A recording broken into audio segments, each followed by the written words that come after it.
The sun is shining. Oh, cool. I didn't know you can do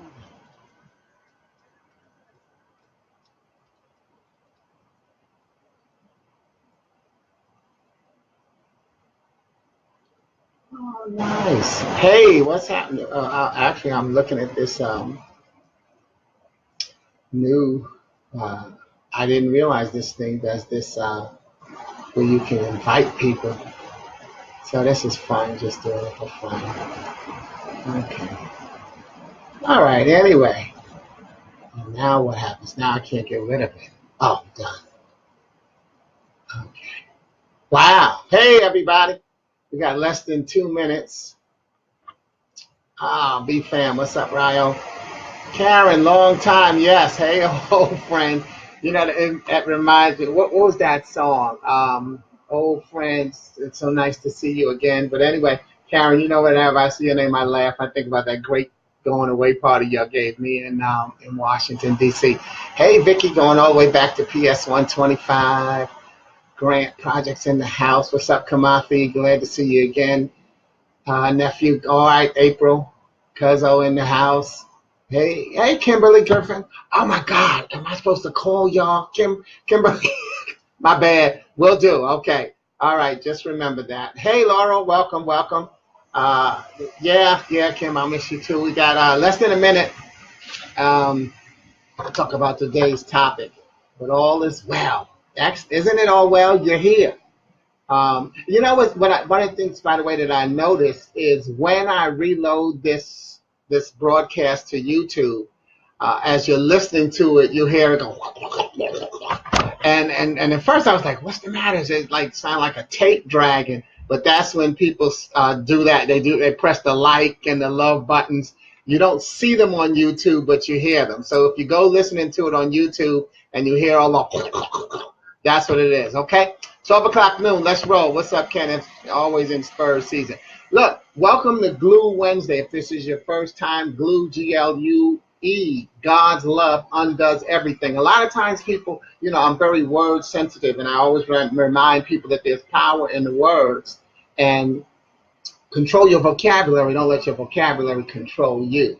And so as often as people, the cliche is that Wednesday is hump day. And to me, hump, it gives the connotation of the need to get over.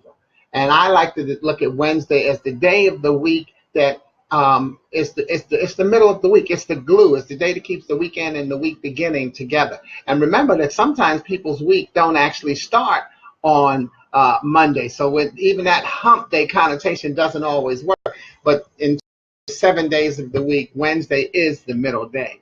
I call it glue, God's love undoes everything, not because we don't have challenges, but because of the fact that we do have challenges and that we have to have our faith properly in position to recognize that when we have God's love in our lives, we can keep it together because it's not about hump. It's not about getting over. It's about glue. It's about keeping it together. So that moves us, even as, you know, today's topic is I put, is, you know, prayer. The paradox of prayer. Plenty of reasons to be angry, yelling, enraged, and retaliatory. And I want to, and if you saw the promo, I wrote that 2 women came to my door and they said to me, you know, with all that's going on in the world, a lot of people need prayer, etc. And I'm sure somebody said, oh yeah, those were Jehovah's Witnesses, and they were. I'm sure. I don't know. I didn't even ask them. Because I think that one thing, just as I'm talking about plenty of reasons to be angry, etc., there are plenty of Jehovah's Witness jokes. But you know one thing, you can't question their faith and passion for spreading their message. So for my friends who are Jehovah's Witnesses, thank you and bless you for continually trying to spread your message. And I think that the rest of us here, let's, you know, when we make jokes about everything. And I hope everybody recognizes that we're all eligible to not only make the joke, but to be the joke. And so make it a joke and then respect everyone's religion, their sex, their education, respect everyone. And thank you for all of that love right there. But, you know, that's important because we don't realize how judgmental we can be when we decide that someone else is I didn't want to use the word lesser, But when we put somebody down, which is the usual phrase we use, that's saying that they're lesser. Okay, so thank you. So back to the plenty of reasons to be angry, yelling, enraged, and retaliatory. I want to first explain why I call it the paradox of prayer, because a lot of times people, we hear the word paradox, and it flows very nicely in a sentence. But I just want to tell you, paradox is a noun, and a paradox is a statement that seems contrary to common sense and yet is perhaps true.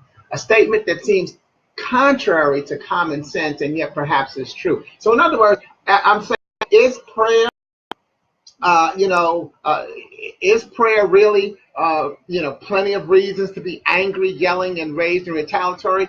Because we tend to, we see it a lot where someone says they're praying for us, but there seems to be a lot of fear. So that's why I said, is it prayer, or are we scared?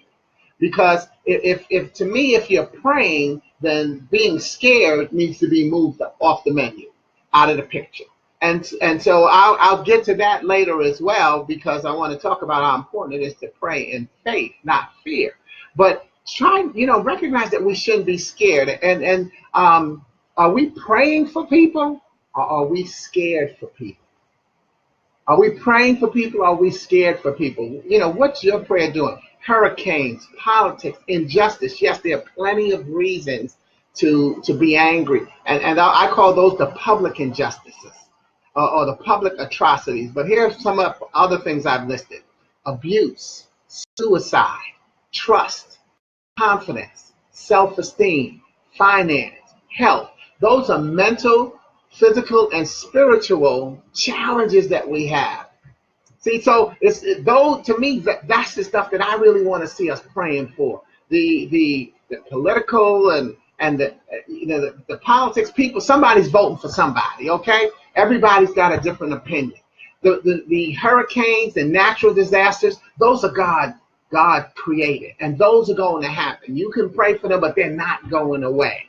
And the injustice, whether you want to call it police brutality, or the system going against people, injustice is always going to happen. And we actually play a part in injustice sometimes, with the vote that we do or do not use, as well as with our opinion. Sometimes we're not even open to someone else's opinion, whether it's about their faith or their politics. So being open is going to make a big difference in how the injustices are spread or curtailed in our lives. So let's focus on that.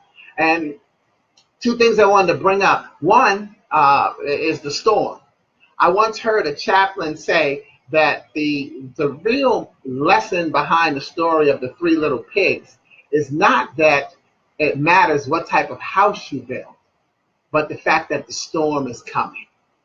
It's not the house you built. The storm is coming. A next storm is coming. And I've had some wonderful storms in my life. And the three that I just want to mention right here is which were actually the bedrock and the base of my speaking business. And that is, I had my car repossessed, I had my house foreclosed on, and I've gone through bankruptcy. And those were right in a row.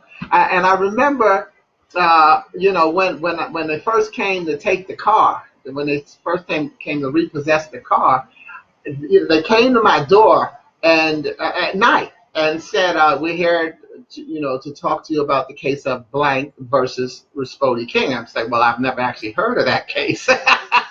But the case was me against the car company, and so they said, well, we need to take the car, blah blah blah. Where is that? That's okay. Well, it's in the garage, and we went in the garage, and they helped me unload the stuff out of the trunk, take the license plates off. And somebody said, well, Woody, why would you give them the car? Why would you give it up? And check it out. Think about it. They were repossessing the car. And they came to my house, and it was dark. I don't know if it was 7 or 8 o'clock at night, but it was dark outside. So they would let me know, we know where you live. We know where you live, and it's our job to get this car. So you can either let us have the car right now, or you can wait until tomorrow while you're out at the grocery store, and when you come back out to the parking lot, your car is gone. See, think, see, again, that's where anger will mess you up in your prayer.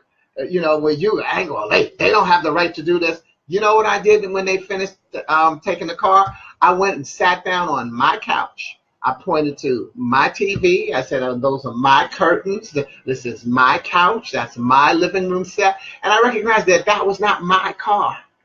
And they took the car. And if you still have a car payment, it's not your car. And that's okay. Recognize that. At any time, they can call in their chip and take their car back. So that's why you're making the payments, to try to make it be your car. So that's what I went through with the repossession. Then right behind that, I had the housing foreclosure.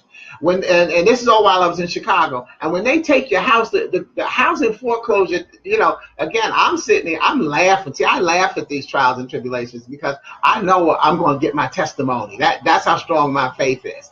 And so when it's time to take your house, it's not the same as getting evicted. When you get repossession, it's not the same as getting evicted. Now, I'm not going to try to encourage anybody to go in and get repossessed. No, what's that? What's it? Foreclosed. But they don't come and throw your stuff out on the street. They send me a note. They said, when would be convenient for you to vacate the property? Now, I don't know if it was the fact that it was close to the end of the year, because I think it was October or November. It was October when they asked, and they let me know that they were going to be foreclosing on the house in November if I didn't pay up. And so when they sent me the note, when will it be convenient for you to vacate the premises? I told them December. I told them, December 31st, so I could get time to look for a new place. And they sent me a note and said, okay, that's fine. Now, again, I don't know. Real estate people may know, maybe because that's not a great time of the year to be selling houses. But they didn't say, no, give us our house back now. They said, okay, that's fine. We'll send somebody to reappraise and check it out, blah, blah, blah, this and that. And it gave me time to go look for a new apartment. And I found a place, and I moved stuff and unpacked the boxes and brought the empty boxes back to the house and repacked them and moved. It was fine. And then I went through my bankruptcy. And going through the bankruptcy, it realigned. I still owe the IRS money back. I'm down to 2007 that I owe them taxes on. But that whole thing started in 1999 that I had to foreclose. 1997 that I started to go through the repossession and the foreclosure, like et cetera, et cetera. So I'm saying that to say I've been through some storms, and it doesn't matter what kind of house you build. It really doesn't matter how strong your faith is. You will continue to go through storms. So that's why we have to really understand what we mean by prayer. It's always about going through storms. So once you get through one storm, okay, what's the next storm? And they say that, and they say they, not they. I say, if you can't talk about your storm while you're in it, you've already been blown away and you've given up. And I'm not saying get on Facebook and post to everybody about the rough time that you're having, even though some people do that. But tell somebody about your storm. Don't go through your storm alone, because you're not in this alone. There is someone that can help you. You do have people that believe in you, that you can trust, and it's because it's not always about lending you money. Sometimes it's just keeping your faith up, keeping your belief up, because the truth is there's something that if you would just change your face, it's going to make a difference in your life. I have a friend that told me that they were going through a tough situation. And as we talked, and we went on talking, we had a meal together, and I picked up their spirits and let them know that the interview, because they're going through a tough time with not having employment. I said, you know what, the interview starts when you walk out the door. And I've always taught that in my life skills classes. The interview starts when you walk out the door. It's how you interact with people on a daily basis. It's not when you get to the job and you're waiting in the waiting room to go in for the interview. The moment you step out in public, you're interviewing, because you don't know who your next client is. You don't know if the person that you're standing by, you cut them off and give them the finger, not the thumbs up. You give them the finger, and that could be the person that's on the way to the job where you're going to be stepping in the interview and talk about how much of a caring and prayerful person you are. And then you step in, and that's the person who's interviewing you. So whenever you're out in public, the interview is on. And so you have to constantly have this demeanor about yourself of being a wonderful person and being someone that's compassionately caring about others. All the stuff that you're going to say in an interview, you have to live that.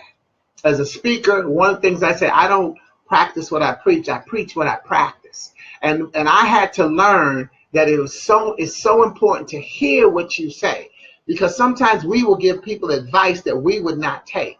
And with my calling being in the speaking profession and giving people advice, which I don't always consider it advice, I like to more so say that I'm sharing my beliefs. I'm not saying that you have to believe what I believe, but I'm saying, well, here's something that worked for me.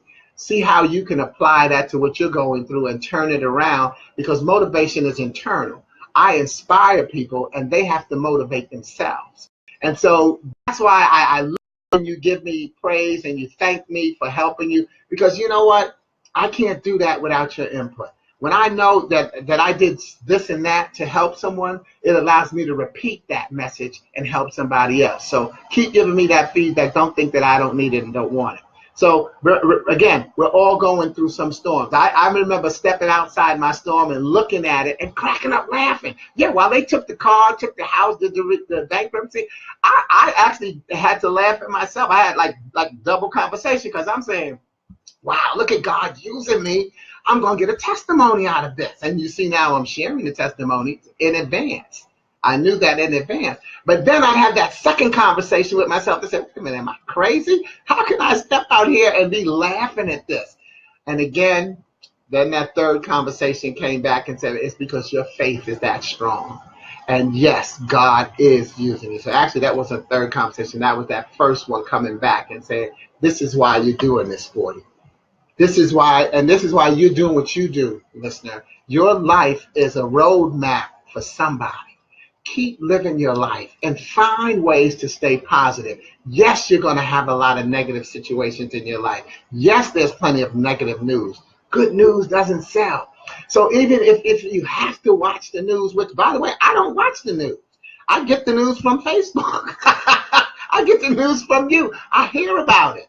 And I'm not behind the times, because I hear about the bits and pieces that I need to know that are relevant to making my day go forward. But if you're the person that shares the news, get your news. Try to make sure that the news is not the last thing you watch before you go to sleep at night. Try to watch something funny 30 minutes before you go to bed. Here's the reason. When you go to sleep, you're in a meditative state. So the last thing that went into your spirit is what germinates overnight. So if that negative news went in your spirit before you went to sleep, you go to sleep thinking about all that negativity. And that may be why you're having bad dreams, waking up on the wrong side of the bed, all those cliches that we have. But yeah, just remember that I'm not against watching the news. And like I said, the only reason I don't watch it is because I'm going to get the news anyway. I glance at it here and there. Okay. But let the last thing that you watch before you go to sleep be something funny. So that or something spiritual, so that you go to sleep feeling good, and that'll help you wake up feeling good. And so then let us move on to this concept of worry. There's a story about a guy who was walking down the street, and he ran into Death. And he said, well, Death, what are you doing? Death said, well, I'm on my way into town. I'm going to take 100 lives today. And the guy said, well, that's terrible. Why would you go kill 100 people? Death said, hey, that's my job. That's what I do.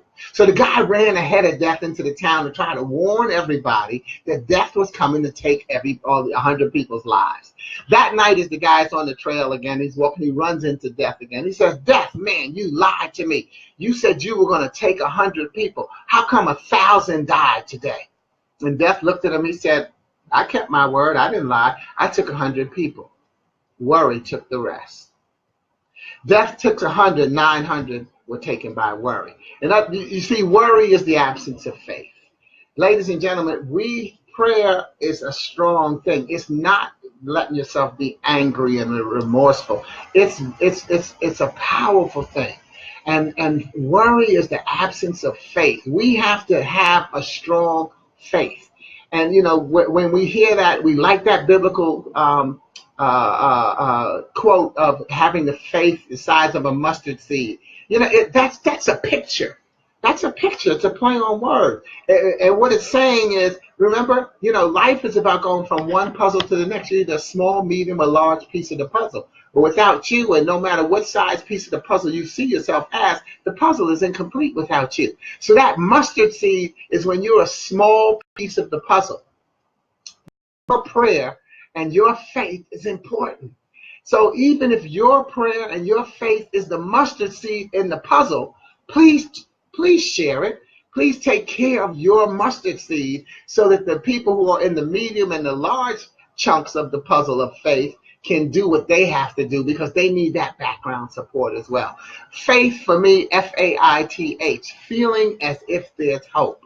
Recognizing that the only thing we cannot do is what you have not done, is give up. You haven't given up. Even when you go and you express the negativity, because sometimes we're expressing our belief in the negativity when we express it, even though we do that, we don't give up. So start looking at your track record and recognize how many times you've overcome some of these things that you thought were going to be insurmountable. You have a lot of faith. Start focusing on your track record, not your lack record. Recognize that your faith has gotten you through so many things that other people might not have gotten through. Your faith is stronger than somebody else's faith. So even when someone's asking you to pray for them, that's not saying that their faith is not strong. That's saying that they need you to be your piece of the puzzle. You need to be the acorn for them, and possibly you need to be the big piece of the puzzle because they may be at the acorn stage. So it's always about us recognizing, again, that we're all in this together and you can't do it alone. So have that faith. So what I also did is I said, let me just meanwhile break down that the reason I have the paradox of prayer. Plenty of reasons to be angry, yelling, enraged, and retaliatory. Well, first of all, let's look at the word plenty. We know plenty of, but let's look at the word reasons. Let's recognize that sometimes reasons are they reasons or are they excuses? Are they excuses or are they distractions? And are they distractions or are they alibis? See, sometimes we use the reasons are really just excuses. We find plenty of excuses for us not to do something, for us not to believe, for us to be discriminated against. We find the reasons and we justify the atrocities, and they're just distractions. Sometimes they're just distractions. Using my color or my sex or my height or my weight is a distraction from the fact that it's my self-esteem. It's my unbelief in who I am that is really stopping me from getting what I want. And somebody may disagree with that. I don't care. That's what I believe in.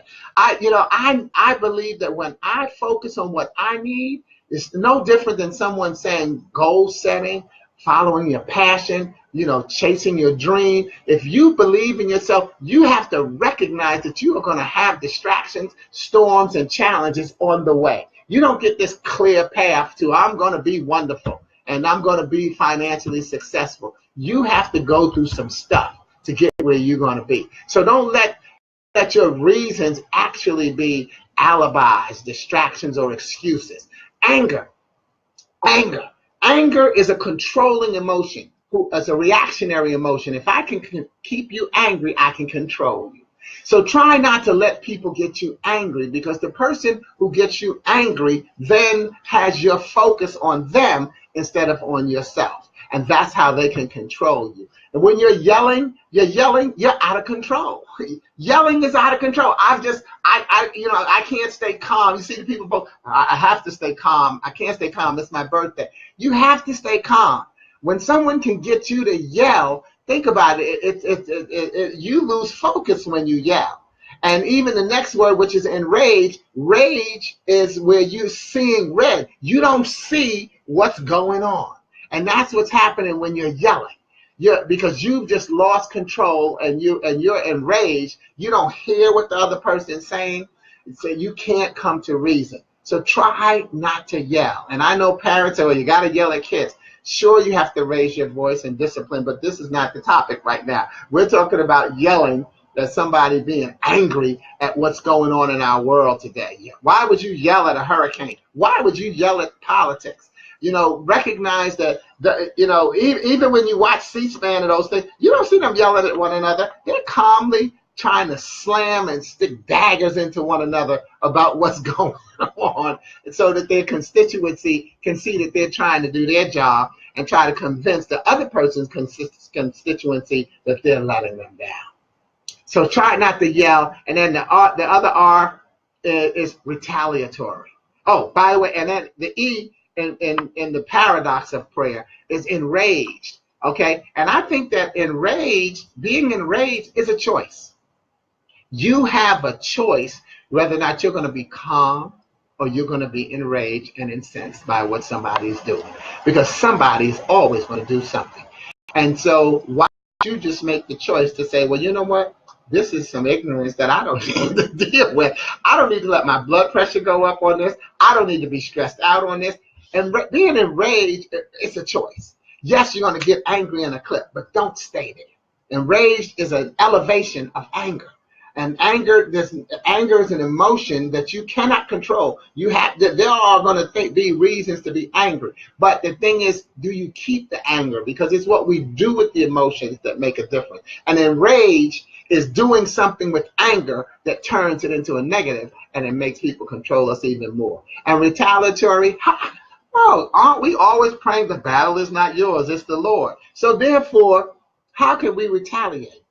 If the battle is not yours, it's the Lord's, let that happen. And so that's why I think it's important to recognize that prayer can be a paradox if we misuse it. If we use it as plenty of reasons to be angry, yelling, enraged, and retaliatory. Here's what I think we should need to let prayer stand for. Prayer, Prayer, putting religion around yourself, experiencing the reward.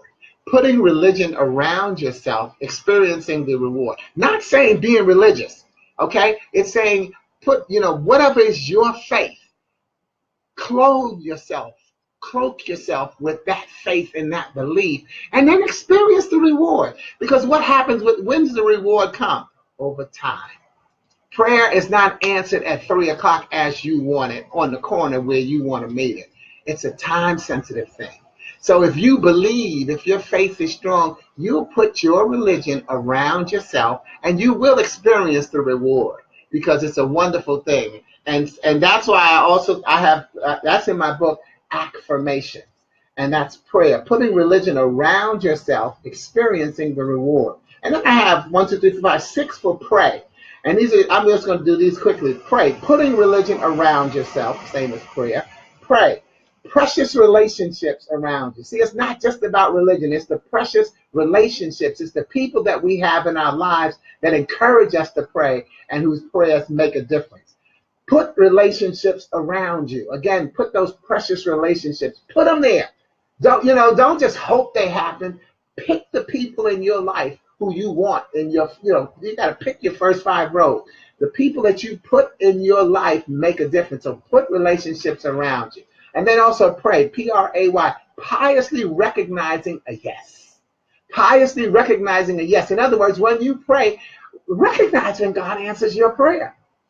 That's the piousness. Recognize that your prayer has been answered. It may not be answered in the way that you thought it would look. So recognize it when it has been answered. Oh, wow, I didn't think that's what that prayer would, how it would unfold. But yeah, that's the answer to my prayer. I just didn't see it that way. And then pray, P-R-A-Y, patiently receiving a yes. I told you, when you pray, you got to be patient. So patiently receive God's yes, because sometimes you're going to get the no first. No, I'm not going to answer that prayer because I got a different prayer for you. So you have to be patient so that I can give you the yes that you need. And then the last P-R-A-Y is positive relationships around you. The negativity is coming, y'all, but you have to find positivity is a choice. I make that choice every day to be positive. I'm not always positive 365 days a week, a year, 7 days a week, 24 hours a day. But I'm positive more than negative.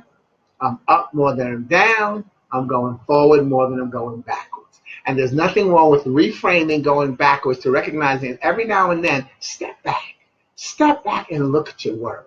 You're a great person. You've accomplished a lot of stuff. And those of you, especially, God, if you're over 50 and like me, over 60, and over 40, over 30, there's nobody under 10 on this broadcast, very few teenagers.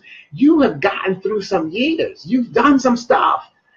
Stop and give yourself credit and let your faith take you where it needs to be. And when we go back to prayer, I say prayer is easy. EASY, expect angels to save you. ESAY, expect angels to save you. Pray and get out of the way. Pray and get out of the way. Your prayer will be answered because you've got to have that patience. You've got to have the right people around you. You've got to be looking for your yes. And so it really is very easy. Just pray and get out of the way. So finally, the paradox of prayer versus scare. I didn't really have an acronym for scare, so I just threw something together right out quickly. And it says scared, SCARED. How can we turn that around? See Christ avoiding, recognizing, and escaping death. Scared. See Christ avoiding, recognizing, and escaping death. In other words, the resurrection, if you believe in it. But whatever is your faith, is recognize that you have avoided, you've recognized, and you've escaped death every single day of your life. Have you thought of it that way? Because somebody dies every minute, every second. It hasn't been you yet. You've avoided it, and you recognize it because you've seen it in the news, you've seen it at funerals, you've seen it posted on Facebook. You've recognized death, but you've avoided it. You've escaped death one more time. The bravest thing you can do is lay your head down, close your eyes, and go to sleep every night or any time during the day, because you don't have a guarantee of waking up. So don't you see how brave you are? Don't you see how strong your faith is? You've avoided, recognized, and you've escaped death several times. So don't be scared. Pray. Make sure that your prayer is in what I call pray in faith, not fear. And I'm going to read this because I wrote it. Continue to pray in faith, not fear, knowing that God is always on the throne. Pray in faith, not fear, knowing that God is always on the throne. Look, I'm going to upload this to YouTube. Please go over and subscribe. And you don't have to wait for this to be uploaded. Please go over and subscribe while you're waiting for it to be uploaded, because your subscription to my YouTube channel will help me share and spread this message of faith and glue. God's love undoes everything. Thank you so much for tuning in today, whenever today is for you. God bless you. Know that I need you every minute, every second of every day, and I appreciate and love you. Ciao.